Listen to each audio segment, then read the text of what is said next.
Akkam nagaha isinin jedha kabajamtoota hordoftoota Oromoo Samsung irratti nu hordoftan jechuudha.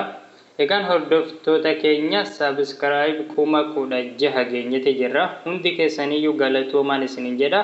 Akkasuma namoonni haarofni gara chaanala Oromoo Samsung kanatti dhufaa jirtan akka subscribe gootan affeeramtanii jirtu jechuudha. Barnoonni keenya guyyaa har'aadha akkaataa WhatsApp, Imo, Telegram fi kanneen biroo waan lakkoofsan banaman hunda isaaniitu lakkoofsa malee yookaan sim kaardii malee banachuu dandeessan isin agarsiisa. Karaaleen WhatsAppis ta'e appilikeeshinoota biraa lakkoofsan malee banamu hedduutu jira. Garuu rakkoon isaaniidha yoo har'a itti bananne boru nurratti cufama jechuudha yookaan torbaan takka booda nurra cufama jechuudha. Kun rakkoo isaati jechuudha. Garuu appilikeeshinni har'a isin agarsiisu kun unlimited kan ta'edha. Bilisaan yeroo dheeraadhaaf osoo isin irratti hin cufamne itti fayyadamuu dandeessu jechuudha.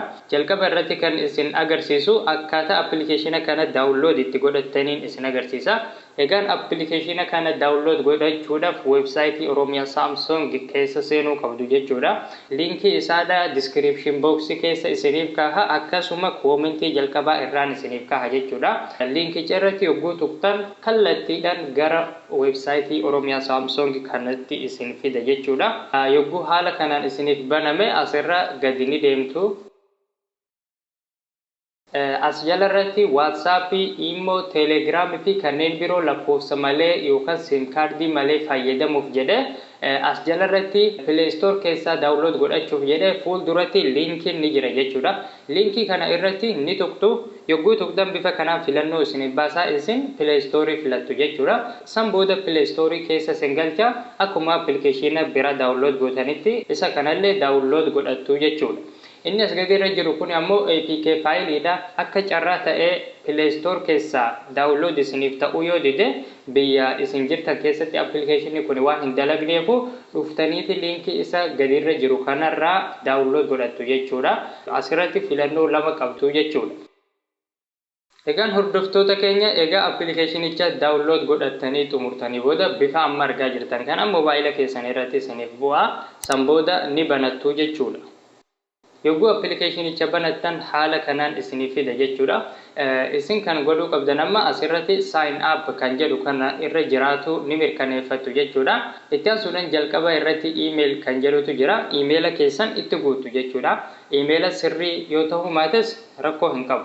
Garuu dhuma irratti @gmail.com yookaan @email.com kan jedhu qabaachuudha qaba. San boodas jalarratti paaswoordii barbaaddan itti guutu jechuudha. Achi booda dhuma irratti create account kan jedhu kana ni tuqxu. Itti aansuudhaan asirratti area code nu gaafata jechuudha. Lakkoofsota amma asirratti argaa jirtan 8 kan jedhaman kanneen keessa kan barbaadan asirratti ni galchitu jechuudha. Fakkeenyaaf amma 8 kana itti galcheen jira jechuudha. Itti aansuudhaan dhuma irratti continue kan jedhu kana ni tuqna. Itti aansuudhaan bifa kanaan lakkoofsota baay'ee nuuf baasete jira. Hundi isaaniiyyuu fuulduratti firii jedha bilisa jechuudha. Kanaafuu isinis lakkoofsa barbaadan filattaniiti dhuma irratti continue kan jedhu kana ni tuqxu. Egaan hordoftoota keenya achi booda bifa kanaan isiniif fida jechuudha. Amma appilikeeshinichi banamee xumurameeti jira jechuudha. Kallattiidhaan wanti gochuun isinirraa eegamu sarara sadeen asolirra jirtu tana ni tuqxu. Itti aansuudhaan jalqaba irra kan jiru lakkoofsa keessanii jechuudha. Kanaaf amma appilikeeshinni kun lakkoofsa firii kana nuuf kenneeti jira jechuudha. Egaa lakkoofsa asirra jiru kana fudhannee waan feenen ittiin banachuu dandeenya jechuudha. Yoo WhatsApp banachuu feene WhatsApp dhaqnee bakka lakkoofsatti nu gaafatu sanii galchina. Immos yoo barbaanne Telegramis, Viberis wantoota banachuu barbaanne hunda isaanii lakkoofsa kana itti galchina jechuudha. Fakkeenyaaf amma WhatsAppidhaan banee isin agarsiisa jechuudha. Jalqaba lakkoofsa asirra jiru kana ni qabattu jechuudha yookaan mobaayila lammaffaa irratti yookaan immoo waraqaa irratti qabattanii yookaan immoo asumarraa of duuba deebi'aadhaan WhatsApp irratti barreessuu ni dandeessu jechuudha. Yogguu WhatsApp seentan jalqaba wanti gochuun isinirraa eegamu biyya keessa jirtan United States yookaan Amerikaa filachuu qabdu jechuudha.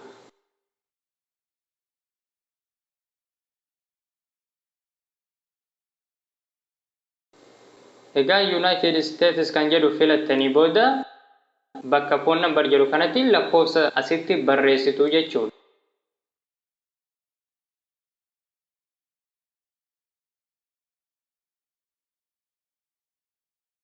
Itti aansuudhaan OK jettuuni san booda asirratti fuulduratti lakkaa'uutti jira waan ta'eef hanga inni lakkaa'ee xumuru ni eegdu jechuudha. Itti aansuudhaan call me kan jedhu irratti ni tuqxu.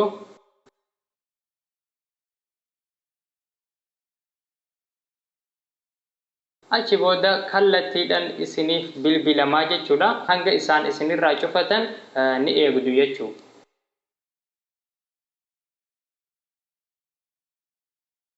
Itti aansuudhaan yogguu isaan isinirraa cufatan WhatsApp kana akkanumatti dhiiftaniiti gara application sanitti deebitu jechuudha. Yogguu applicationichatti deebitan hanga message isiniif ergamu ni eegdu. Egaan hordoftoota keenya akkuma amma argaa jirtan message dhufeeti jira jechuudha. Yogguu message dhufe irratti ni tuqxu. San booda sagalee record godhanii isiniif erganii jira waan ta'eef record kana ni bantu jechuudha. Itti aansuudhaan koodii isinitti hima jechuudha. Koodii isinitti himamu kana waraqaa irratti yookaan immoo mobaayila biraa irratti qabachuu dandeessu jechuudha.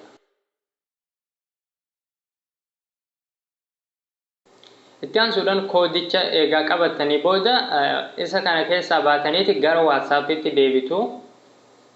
Achi booda bakka koodii isin gaafatu kanatti itti guuttu jechuudha. Itti aansuudhaan xumurameeti jira jechuudha. Asirratti maqaa keessan itti guuttanii achi booda WhatsAppiin isiniif banamee xumuramee jira jechuudha.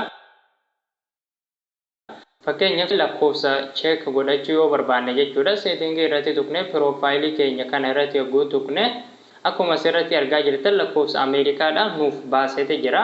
WhatsApp kana sim kaardii malee bifa kanaan banneeti jirra jechuudha. Egaan hordoftoota keenya akkuma amma WhatsApp banne kanatti Immos banachuu dandeessanii, Telegiraamis kanneen birootis hunda isaaniiyyuu banachuu dandeessan jechuudha. Appilikeeshina kana keessatti lakkoofsi isiniif kennamee jira waan ta'eef lakkoofsa asirratti isiniif kenname kana koppii godhatanii bakka barbaadanitti galchuudha. San booda koodiin asirratti isiniif ergamaa jechuudha.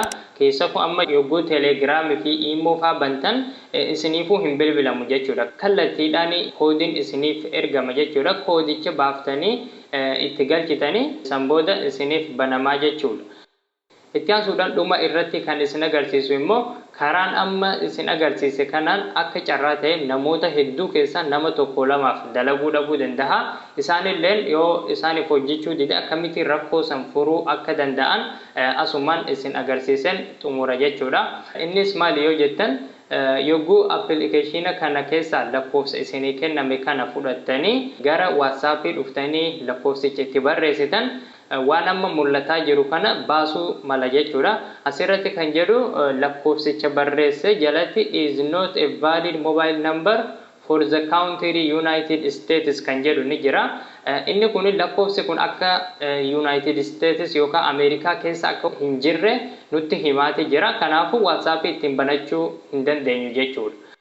Kanaafuu namoonni wanni akkanaa kun isin quunname salphaadha rakkoo kana furuu ni dandeessan jechuudha. Kallattiidhaan appilikeeshinicha daawunlood godhattan keessa seentaniiti san booda sarara sadeen asirra jirtu tana ni tuqxu. Itti aansuudhaan gama mirgaatiin mallattoo seetingii tana irratti ni tuqxu. Achi booda asirra gadi deemuuni log out kan jedhu kana irratti ni tuqxu jechuudha. San booda yogguu log out gootan kallattiidhaan appilikeeshina kana keessa isin baase akka haarayaatti akka banattan isin gaafata jechuudha. Asirratti iimeela keessan itti guuttanii yookaan immoo qubee feetan wal keessa naquudhaan dhuma irratti @gmail.com jettaniini san booda passwordis akkuma barbaadanitti itti guuttaniiti san booda create account kan jedhu kana irratti tuqtaniiti akkuma silaasanitti bantu jechuudha. Garuu bakka filannoo lakkoofsaa isiniif baasutti wanti gochuu qabdan lakkoofsa jalqabaa san filachuu hin qabdan jechuudha. lakkoofsa inni filannoof isiniif baasu keessa lakkoofsa biraatiif filattuu jechuudha. Sanbooda ammas deebistaniiti WhatsApp ittiin bantan jechuudha. Appilikeeshina baay'ee mishaa ta'eedha. Dhibbaan dhibbatti wantoota barbaadan ittiin banachuu ni dandeessu. Yeroo gabaabaa osoo hin taane yeroo dheeraadhaaf wantoota barbaanne itti fayyadamuu ni dandeenyani. Kanaaf hundi keessaniyyuu akka irraa fayyadamtan abdiin qaba jechuudha. Viidiyoo keenya like godhaa, share godhaan isiniin jedha. Barnoota keenya kan itti aanuun hanga wal geenyutti nagayaan turaan isiniin jedha. Galatooma.